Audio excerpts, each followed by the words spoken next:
We're a little over 2 months away from Election Day, and every Monday as we count down to the November election, Mercyhurst University political analyst Dr. Joe Morris has been stopping by, and we appreciate you doing that once again on this holiday Monday. My pleasure. Labor Day, a big one for the campaigns, both of them, appealing to union workers. We know that both camps are going to be in Detroit. The Democratic ticket going to be down in Pittsburgh a little bit later on today. Talk about the different messages that the different camps are trying to send to union workers and to Americans in general about the economy and the state of labor.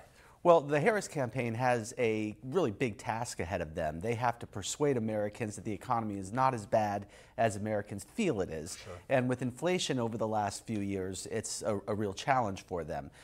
The economy for the Republicans is really the strong point, and if they can hammer away at the economy, the fact that Americans are paying more for groceries, they're in a pretty good spot. So I think if to the extent that they talk about the economy, it favors Republicans. All right, let's talk about a situation that has really escalated and developed over the weekend with those 6 hostages held by Hamas, those bodies discovered, 1 American among those.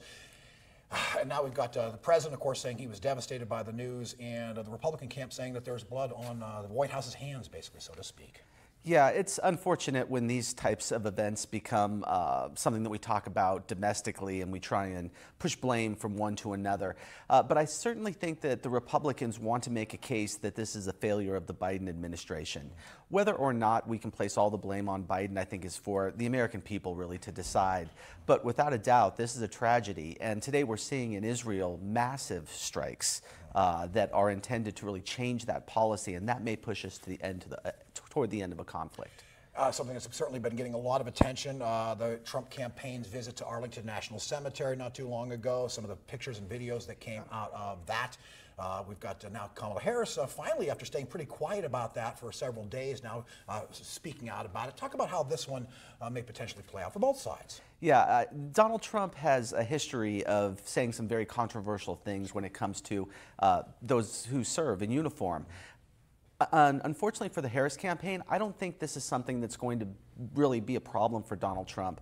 I think those people who are going to be upset by a comment like this or an event like this have already left Donald Trump, so he's about as low as he can go in terms of support there. And that kind of leads me into my next question. I guess the biggest question is, any of this sort of stuff that we're talking about moving the needle as far as you're concerned? I know Mercyhurst University does a lot of polling. So are any of these controversies or any of these debates moving the needle and changing people's perspective on the race? Well, we see that they are. At least we think people in the middle are starting to move toward Harris. We've seen her polling numbers slowly increase since her announcement, and she's doing much better among really key demographics. So I think, yes, the campaigns do matter, but you're right. I think there are a lot of people that are simply where they're going to be on Election Day. And we have to remember that today, or Friday, we start early voting in some states. True, yeah.